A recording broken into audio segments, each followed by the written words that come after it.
One more most important thing in aeronautical systems is the cost of fixing a bug. We should invest more on design validation testing. The industry buzzword last 3 years is we have to delegate, decentralize and start believing industries. What I understood is it is not lack of intent on the part of the industry to meet this requirement. Lack of appreciation, lack of education, lack of enlightening. Certification is nothing to do with quality. Certification is all about design, adequacy, validation.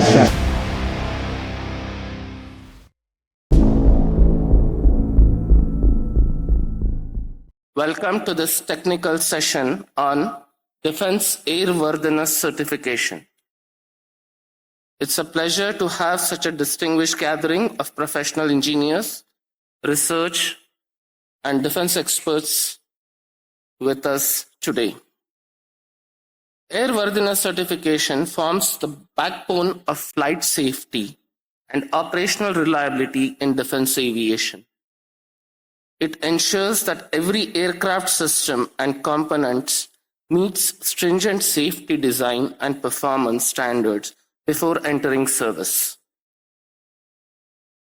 As defense platforms grow increasingly complex with advanced avionics, unmanned systems, and next-generation propulsion technologies, the importance of a robust and adaptive certification framework has never been greater.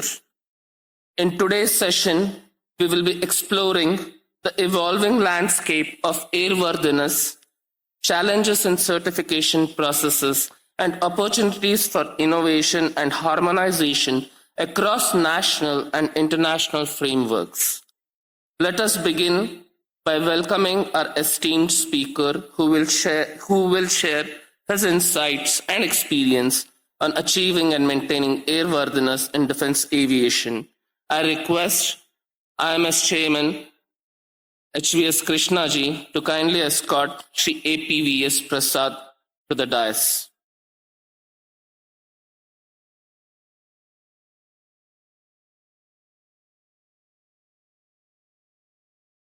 A brief introduction about Shri A.P.V.S. Prasad. He is an outstanding scientist, is an alumnus of Osmania University, Hyderabad, has obtained BE degree in Electronics and Communications Engineering in the year 1989 and MTech in Telecommunications from IIT Kharagpur in the year 1997. He joined ADE DRDO in 1990 as Scientist B and has more than 30 years of experience in the research and development of avionics system for unmanned aerial vehicles. He has worked as program director of indigenously designed and developed Maelstrom 2 UAV, and under his able leadership, R2 was successfully flight tested. He has created the state-of-art aeronautical test facility ATR Chitradurga, which is one of its kind for flight testing of UAVs and other experimental aircraft. His areas of interest are design and development of data links, avionics, payloads, software-defined radios, altimeters, and Doppler radars. I request Shri H.V.S. Krishnaji to please welcome our guest by presenting a bouquet.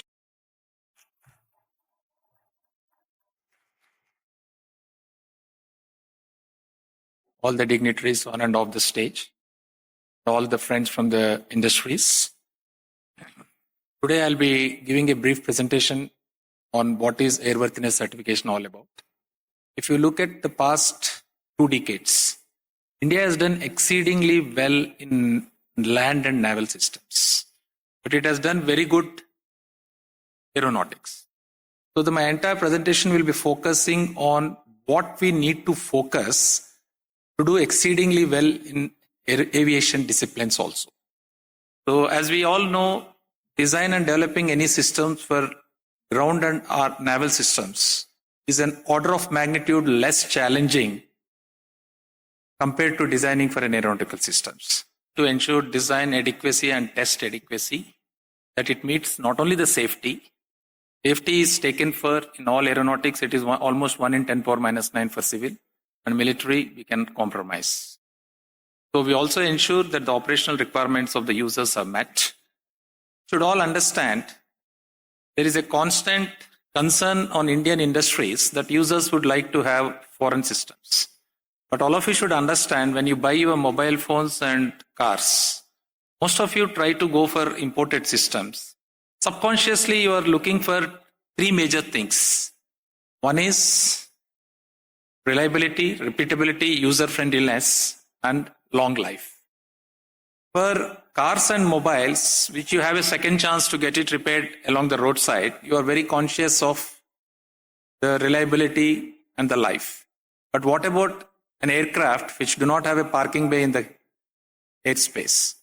So it needs to work the same way all the time.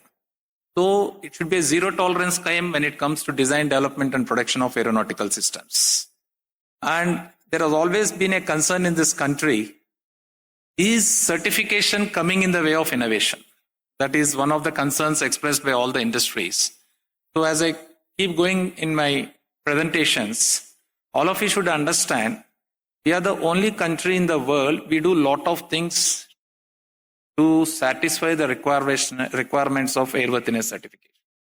Foreign countries, they follow system engineering principles, and all the artifacts that are generated as part of the system engineering process are presented to the airworthiness agencies, and then they get the regulatory certificate. But however, in our country, we have a wrong perception and a wrong narrative being supported that we have to do a lot of things for airworthiness certification. So for all the industries, first generation designers, there's nothing special you need to get for airworthiness regulators. You follow system engineering practices. Regulatory body will not be coming in our way of innovation. It will be a walk in the park for all of you. But you can't subsume airworthiness regulatory requirements at the fag end of the design development cycle. It should be subsumed at the beginning of the design development cycle. This is how it is different from land and naval systems. So what is so unique about, why do you need a certification body in aeronautical systems and not in ground and naval systems? If you see, most of the designers, even as a young designer, I did this cardinal sin. We focus too much on design for functionality. But for in aeronautical systems, design for functionality is just 20 to 30% of the challenge. The real challenge is to make it for design for repeatability, reliability, testability, and most important is design for life.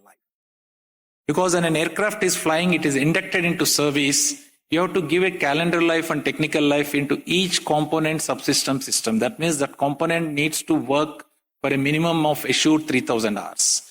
If I have to give that assurance, you have to test it for at least 4,000 hours, which is a factor of safety, to subsume the statistical spread in the various design parameters. So that is where the accelerated testing and design for life becomes a major challenge. And this is one of the major reasons where the strike rate, the success rate of converting a successful prototype into an inductable aeronautical product is very low in the country today. It is as low as around 20%. And that is where the industries are getting disheartened. So we thought, what as a regulatory body we need to do extra to ensure all these first generation entrepreneurs who are risking their finances and time and precious man hours more successful. So as I go along, we have carried out a lot of reforms so that we can do handholding to the startups and Indian industries so that most of the products they are taking up end up in the hands of users. So to put it in a lighter vein, when you give a product to the user, what does he expect? The first thing is the product may be used after 15-20 years. A Balakot can happen after 15-20 years. So it should have both calendar life and technical life. The second thing is, irrespective of the temperatures, vibration, shock, accelerations, seasons, extreme temperatures, the system should repeat its behavior.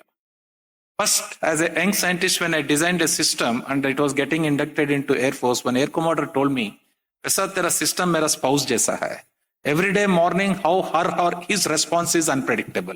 Your system also doesn't have repeatability in its performance. And it took me 3 more years of design iterations to make it more robust in terms of repeatability and reliability.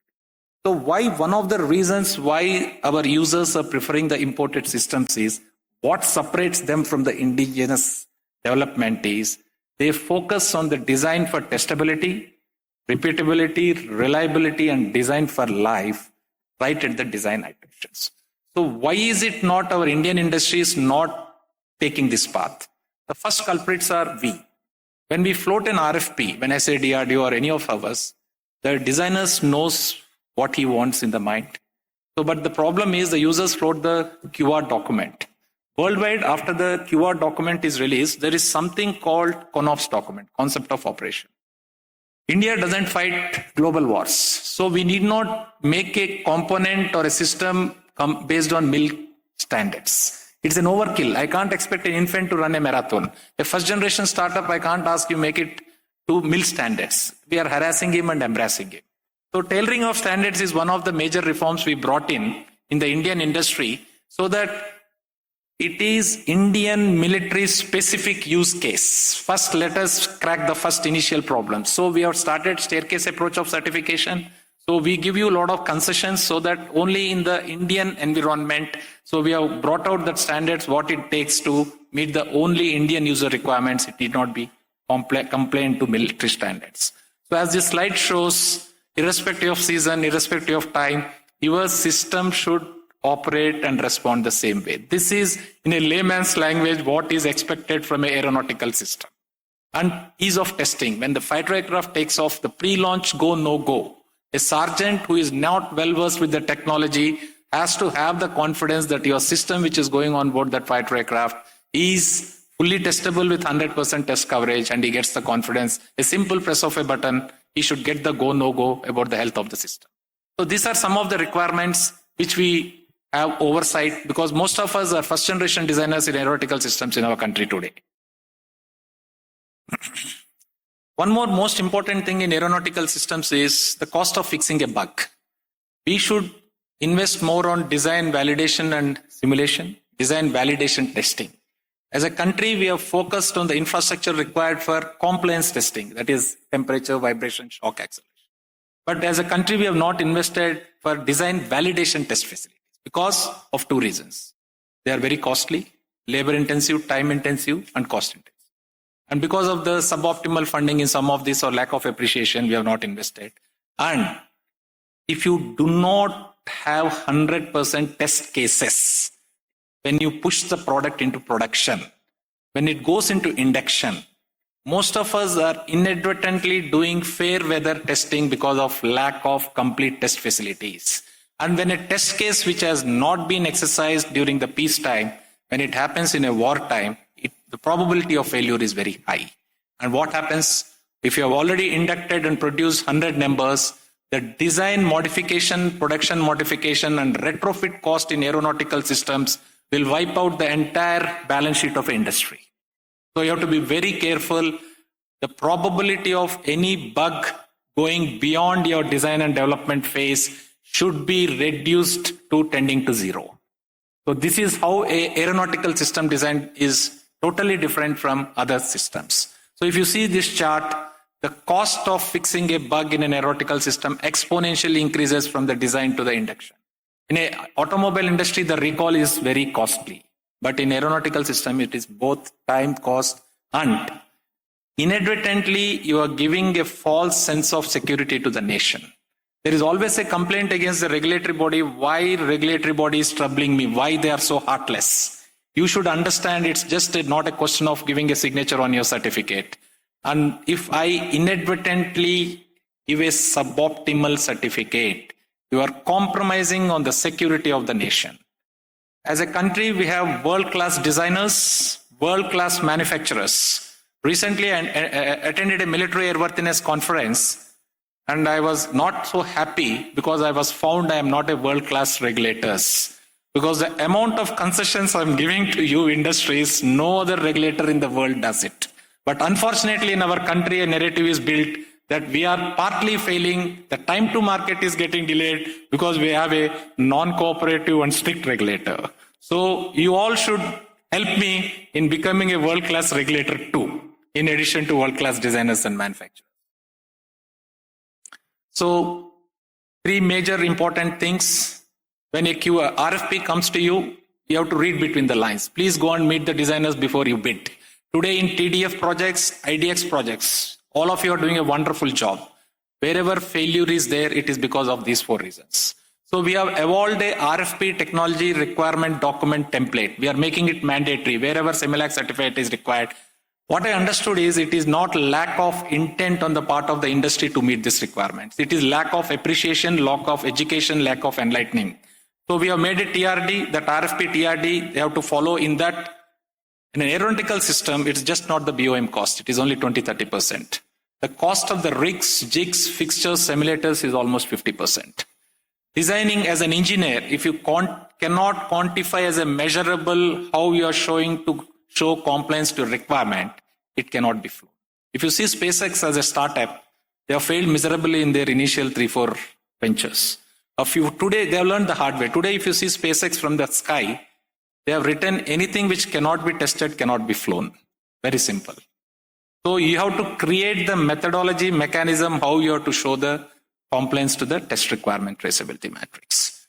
So please insist for a CONOPS document so that you can tailor the standards. The rigor of testing and certification can be optimized. And then you should do a criticality finalization for whether the component subsystem, if it fails, how it is going to affect. Is it a degraded mission, or it a degraded safety, or it is catastrophical? That means you may lose the aircraft.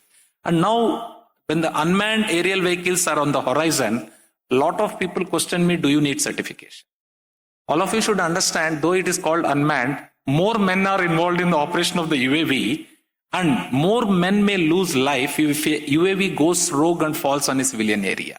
The collateral damage implication is very high in UAVs. So it's all the more important. When the UAV civilian draft policy came to me for vetting, I consciously said less than 150 kg mini micro UAVs need not come to certification, because I know inadvertently will throttle the growth of the industry.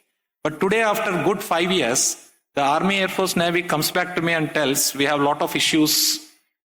Why don't you evolve standards for certification? So we should all understand it is a trade-off between time to market and the robustness of the product. And the best thing is you have to toe the middle line. You have to change, modify, upgrade your processes. And we also will make ourselves more ease of certification we are bringing. And as we go along, I'll show how to focus on speed of certification also. Because for all of you, time to market is what makes or breaks as an industry for all. So if you take any next generation aircraft, it is all about autonomy. That means AI, ML, software algorithms, firmware algorithms will be 60 to 70% of the cost of an aircraft. Let us try to understand why it will become. In 10 years back, if you see LC or any fourth generation aircrafts, the cost of the aircraft is aerostructures, control materials. But if you see a modern aircraft like AMCA, 60 to 70% cost is this modern technologies. If you see takeoff, it has to be automatic. Sense and avoid, it has to avoid CB clouds, it has to avoid other civil and military targets. So sense and avoid should be automated.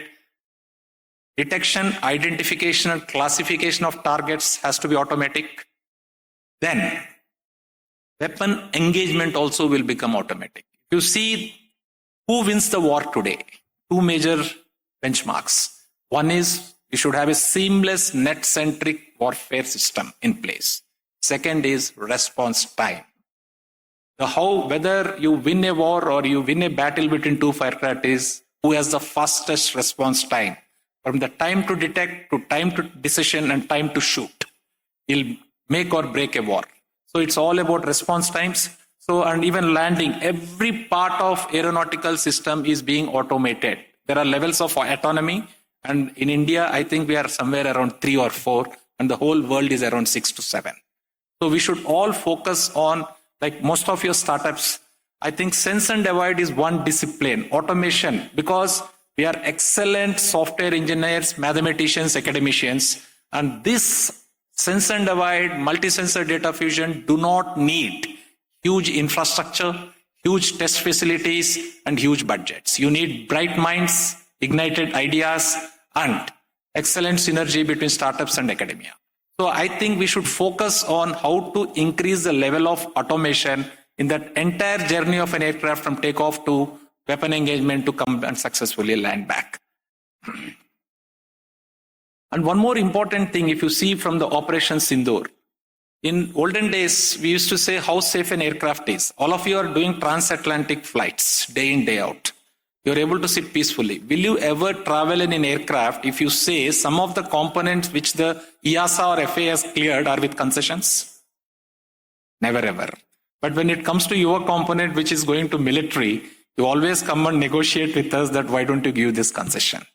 And the third important part is I don't mind giving a concession, but as a designer, you should tell me what is the negative connotation of the deviation and concession. When we ask for that, they emotionally tell us, I'm pretty sure it will work, please give me the certificate. Unfortunately, airworthiness and aeronautical certification doesn't work on emotions. It works on analysis, testing, and proof of concept. So we don't believe ourselves, we believe only the test results. Data should speak. Emotion should take a back seat in aeronautical system certification. And when emotions take the front seat, we are having issues with the regulators. So this CONOPS document also, we made it mandatory. Whenever a RFP is floated today, two major mistakes we are doing when we respond to a budget requirement. First thing is the time estimation. Because what processes are involved, it is not coming out chronologically, logically. And what cost of making the rigs, fixture simulators, which is 50%, you are not capturing. And we are all equal partners in crime. The designer is floating a suboptimal RFP. What should have been a 50-page RFP is releasing a 10-page RFP. Please don't blindly say compliance to that without understanding the implication. And then if you see the flight testing, it takes enormous amount of time and money because of two reasons. In our country, the modeling simulation tools are very costly. The people who can work on them are very costly. So most of 50% of our indigenization efforts, I stand corrected if you disagree, because last 5 years sitting in CEMILAC, I'm saying this, most of our ideas are inverse design ideas. There's nothing wrong. When we are a developing nation, low TRL countries, the best way to catch up with the progressing economies is to have inverse design idea. But it should be a sense of responsibility, we should adapt that. When I say inverse design idea, it's an euphemism for reverse engineering. So when I want to show compliance, if you are not indulging or investing in modeling simulation, I have to indulge in experimental flight testing. As a country, we have not invested in experimental combat flight test beds. It is absolutely essential. Now, CEMILAC, we are taking up a project. We are trying to convert 2 Sukhois as combat FTB to facilitate, because the designers are doing a wonderful job. The time to market for the design cycle is very fast, but the development, the rig testing, rig generation, and flight testing is taking 2x times the development cycle. So we should tell to the policymakers, the designers are doing a good job, but because the lack of planning, investments in the ground rigs, civilian FTBs, and combat FTBs is adding to the delays. And the biggest complaint today against our Indian research and development and industry from the users is time to market. Why are they so particular about it? The pace at which the technology is changing. If your time to market slips by 5 years, the product is no more relevant to that context of CONOPS. The world has moved on. It will become an absolute product in terms of its technology performance. So time to market, design for testability and life, is these 3 parameters you should focus on when you take up anything, and you are undercoating. The biggest problem is there is one line called certification is required. You think chai pe charcha pe certificate mil jayega with your soft skills. No. Certification is nothing to do with quality. Certification is all about design, adequacy, validation. Please keep these 3 words. A lot of people have this wrong narrative. I'm a designer, 35 years, I'm on the other side. So no CEMILAC will be more empathetic than me to the designers. With all this, I'm suggesting, because you are not smart enough, I have done all these mistakes, I have learned the hard way. You young generation are smarter generation. I hope you should not repeat the mistakes what we have done. That is the only way to catch up this time to market conundrum of our Indian aviation. And there is something called, you come and negotiate with me, please dilute the certification standards, because I'm a startup I'm a TDF, I'm an IDEX. But unfortunately, my fighter aircraft doesn't know that product is coming from a well-established vendor or a startup or a TDF IDEX. So I cannot compromise on the regulatory standards, but at least I can take a staircase approach of certification. So when you startups take products, please don't show as a deliverable. You say improvement in TRL. If it is a TRL 2, 3, you say first phase, I'll show it as a TRL as a deliverable. Because our finance, everywhere, they have this habit of what is a deliverable. In USA, if they take up 100 TRL improvement programs, only 10% are successful. We are a success-driven, judgmental country. We feel the 90% of the startups fall by wayside. But the 10 startups whose ideas convert into a product which is inducted, because of their scale of economy where they export to the rest of the world, they compensate for that 90 failures. So what I'm trying to say is, make in India, for India, in aeronautics may not be sustainable in the long run. So you have to make it in India for the world. If you have to make it in India for the world, if I certify today with you for concessions, tomorrow you want to export to Europe and USA, it is not so easy. They don't respect our certification as on today. We have initiated that thoughts. Tomorrow, I'm pretty sure most of the Indian designers and manufacturers will be in a position to export to the rest of the world. I'm seeing it already. Hats off to all these industries. But they come and audit our processes, the certification processes, what we have gone through together as partners. And if it doesn't withstand the scrutiny of that audit, they will ask you to redo that entire process in a foreign country, which will cost 10x time, the time and cost. And your export will no more be cost effective. So it is in your interest, please tighten your design, development and manufacturing process if you want to help India become an Atmanirbhar, because I'm a strong believer in aeronautics made in India for India will not be a sustainable financial proposition, keeping in your view our limited and small budgets. So you all as engineers would have said matrix. Any RFP when you take, the first thing is your chief designer should do is all the top level requirements, you have to break it down into detailed requirements. And each of the small requirements, how you are going to show compliance.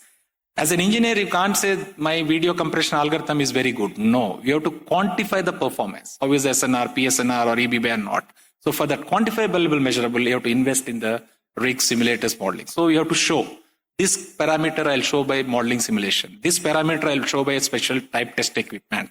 This parameter, like if I have to have a high Doppler frequency, it can be evaluated on a fast moving aircraft. So I will say this I'll show in a civilian FTB.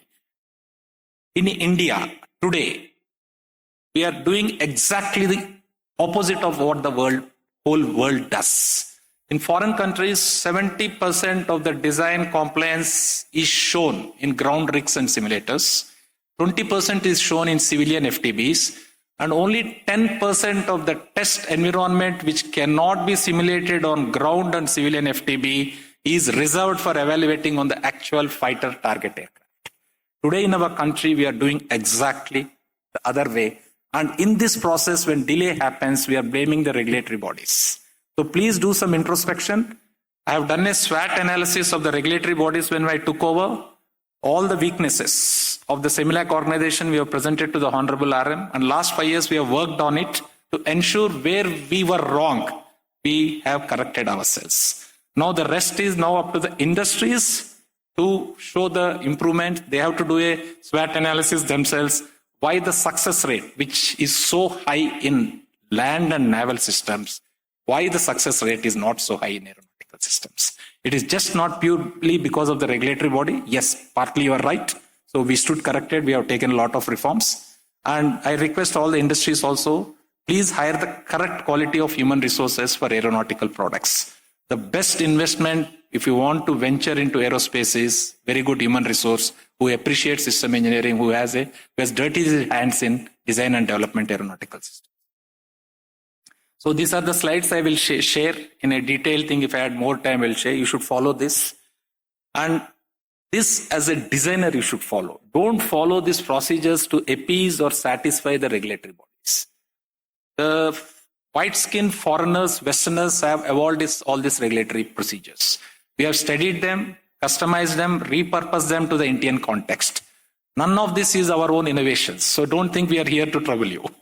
So what we did is, if foreigners who are hardcore capitalists, they will never ever invest in a rig, simulator or process if it doesn't help them deepen their financial strength. All of you should understand. So the bosses of all aeronautical entrepreneurs, it is in your interest. Please ensure that all your designers follow this, or otherwise financially you will lose out when it compared to people who follow system. So don't follow this process to ensure compliance to regulatory body.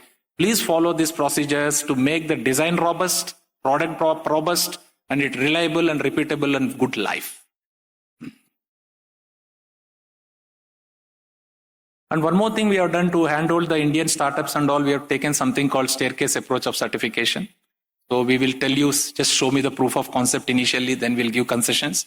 And as you go to transition from R&D to limited series production to series production, we keep tightening the procedures and processes so that. But problem is, when you take up a low TRL product development, don't commit and promise inductable, deliverable product. It is humanly impossible with our limited budgets and infrastructure. And we have encouraged concurrent certification. Earlier, there was a rule that till you get an order, you can't come to CEMILAC. We have amended that.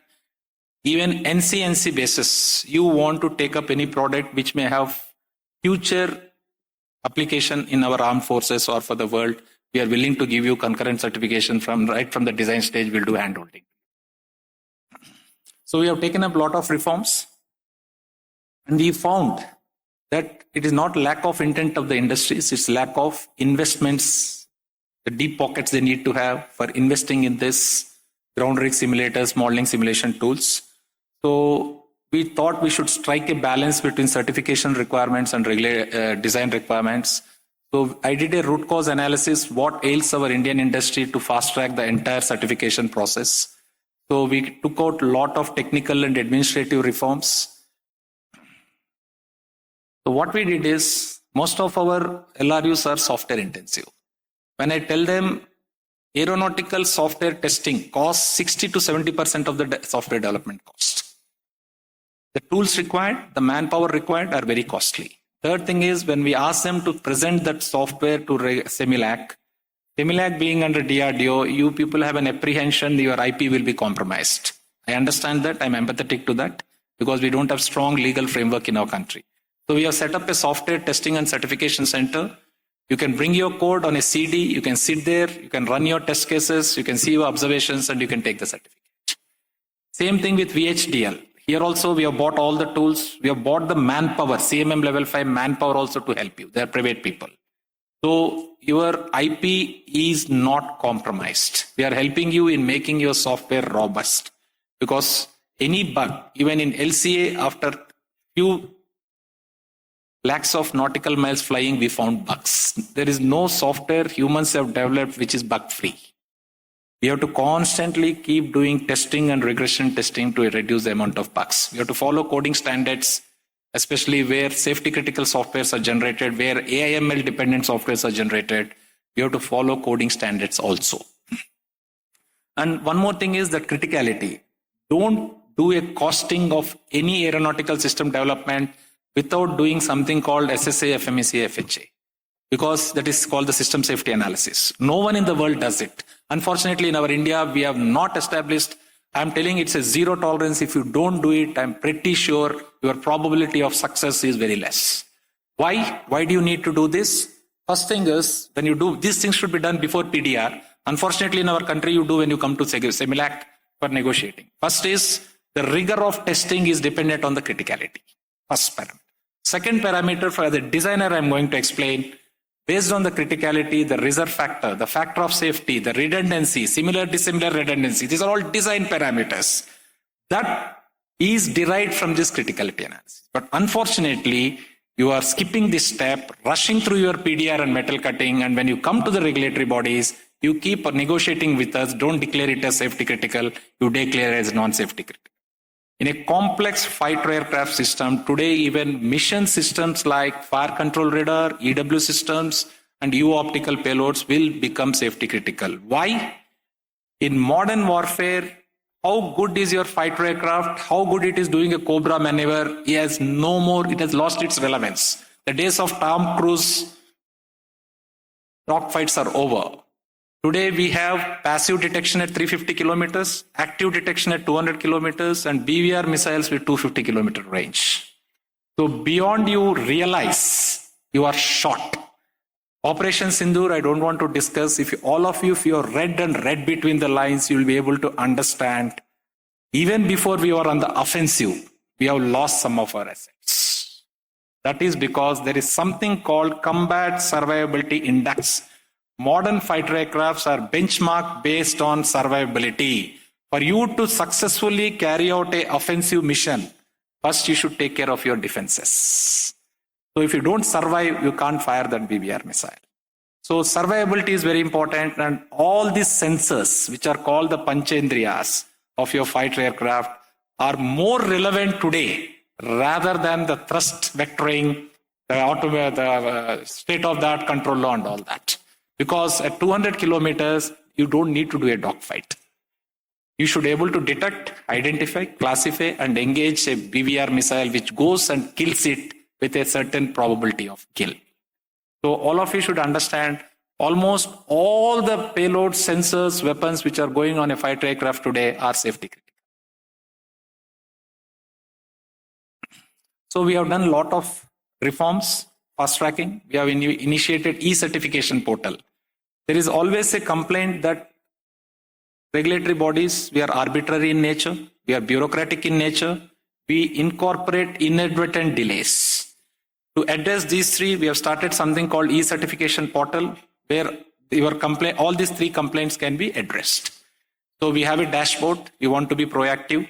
So all your documents. Earlier, when I was a designer, one document signature used to take 6 months to 1.5 years. For various reasons, problems on both sides. Today, all the document templates have been captured. We have released something called e-certification kit. It has got all the document templates. Just you have to fill up the blanks. There won't be any change. The corrections will be sent to you online with color coding. The certificate will be given to you with a digital signature, and in the future it will be with a blockchain. So e-certification kit, I have released 4 GB. The flowchart, the procedures, the documents, templates, the alpha, beta, gamma of certification, we have put it at your doorstep. The second thing is how to interact with CEMILAC. You feel CEMILAC and the CEMILAC people are not accessible, available to you. Yes, we are only 200 people and we handle 3 lakh transactions per month. So it will be very difficult for us to give access to you. So we are planning an app, interactive app. I know all the younger generation likes an interactive app. So in another 1 year, we have taken baby steps to initiate that. We are trying for text-based.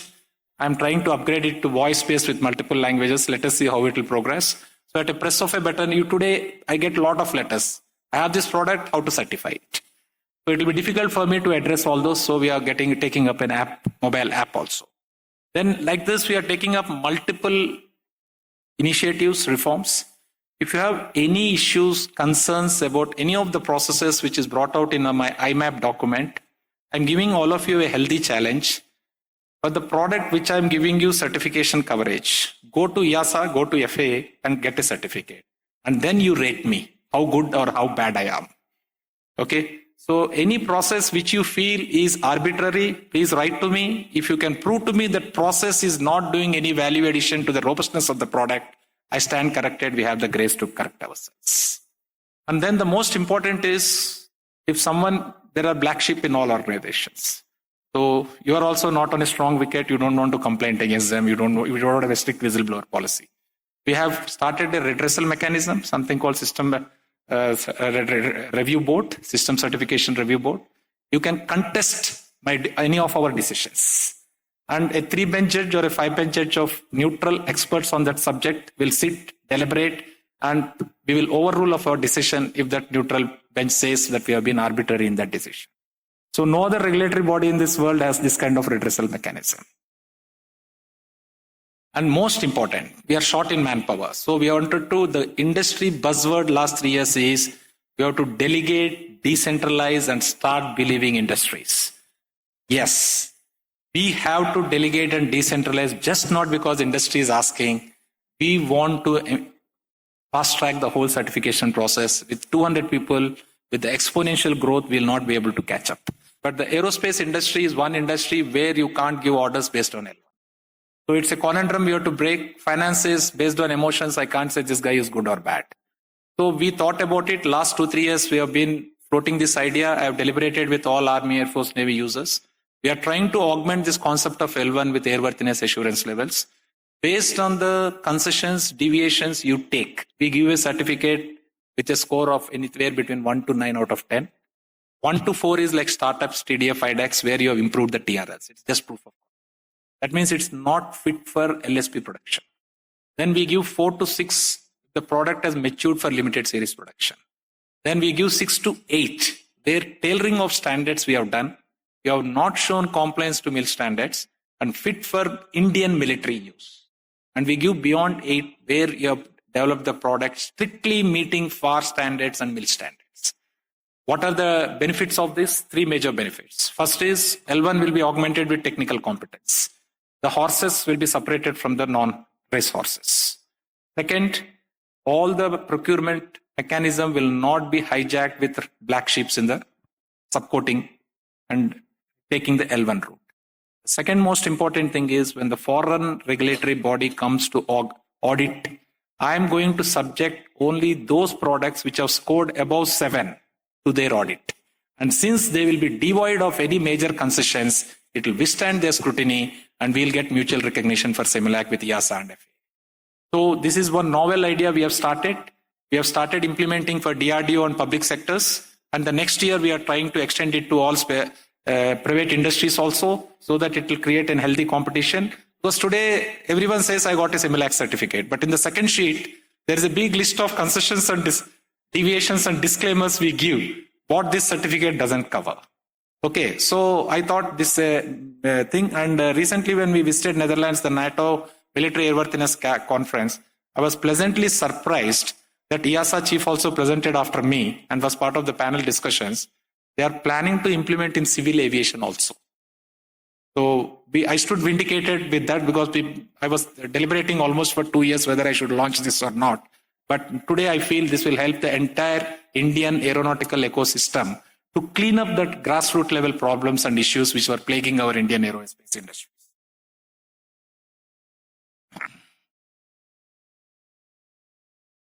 So please follow system engineering. For this, you have to call, when you are especially doing system on systems, for subsystems and components, you may try to get away with this. So please invest in modeling simulation. I know small scale industry startup cannot afford. Now we have created in CEMILAC all the design modeling simulation tools. I bought it and kept it. So all the small scale industries, startups who need this modeling simulation tools, there is an application. Please apply for it. 3 conditions. We should be first generation designers, small scale company. And third, the product should have an application for Army, Air Force, Navy for the immediate end use. If these 3 you tick, without charging anything, we'll give you access to the software testing tools, CH tools, design tools, and this MATLAB. You name any tool, now we have bought it, but we can't do it on a large scale. We want to do it for the startups and small scale industries. That is one of the reasons why I'm today, because it is mostly for the small scale industries. So my role is the role of an umpire in the cricket, but I am now doing coaching, batting, bowling, fielding, because we used to take pride in telling Papu fail ho gaya. Now the future is, I want to say with pride, Papu pass ho gaya. Pass with distinction. So modern warfare, again I'm telling you sensors and lifing. This is 2 areas you have to focus, and please invest in sense and avoid, automation, MSDF. These are all low-hanging fruits. Indian engineers with our software skills, these are all low-hanging fruits, high-yield investment disciplines. And one more thing is, we are trying to set up a national data analytics center. This I am doing it for 3 reasons. First is, whatever design data we are generating, like one small industry, we have certified him. But some other industry, a bigger tier 1 industry, doesn't know that this guy has developed this. And there is no bazaar or platform for India to market our aerowares. So when we certify it, we put their design data. But your concern is fear of unknown, that I'll compromise on your IP. So we are going to give 2 digital keys. One you will be with me, one will be with me. So when we put it on our website, anyone who comes to or operates in the aero field, he sees there that this guy, this startup, this has done this product which is already certified, which may subsume or fit into his higher level system on systems integration. That is the first advantage. Second is design for lifing. As we keep generating data, we are the persons who are retiring from government agencies or who are leaving the companies, that entire design knowledge base they are carrying with them. It is not archived at a single place, first problem. Second, it is not captured in a template which is easily assimilated by an expert or which can be data mined and put through AI/ML data analytic tools. So what we are doing is, CEMILAC is one place where the entire aeronautical design, flight testing and lifing data comes to us. We have taken up a project with IIIT Hyderabad. Last 2 years we are working. This data analytics center, the building, that everything, all the inputs we have taken, in another 2 years it will be up and running. And it will help you market your ways. It will help you in trying to get the lifing methodologies, because the life estimation tools today in the country are very suboptimal. Because accelerated testing, which will give the life estimation, is very costly. It costs 10 times your ESSQT cost. So you don't do it in India. So the only way is use the old knowledge base and database to derive and infer the lifing estimations. So we are trying to help you not to invest in accelerated testing. So we are planning to set up this National Data Analytics Center also.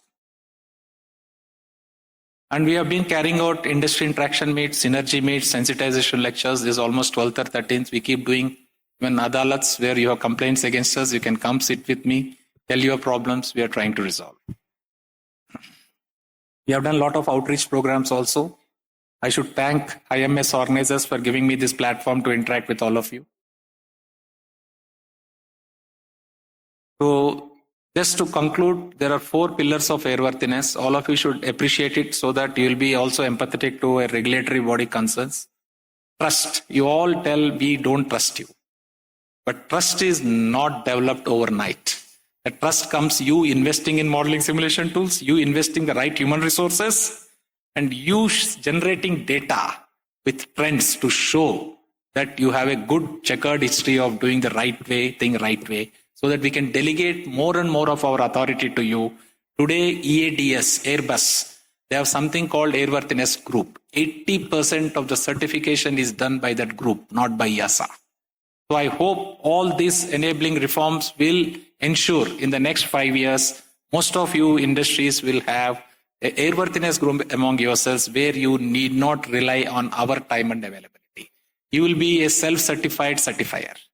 Only for safety critical at the last mile, we'll step in. We'll try to place our trust in all of you. But you have to build, work and earn the trust next 5 years using all these tools and reforms. So thank you all for your patient hearing. And if anyone asks, airworthiness is a very abstract and painful topic, please explain them. Airworthiness is to ensure this slide, that all the time, irrespective of weather, season, our responses are not like human spouses. They should be deterministic. They should not be statistical spread based on moods. Thank you all. Have a nice day. Jai Hind.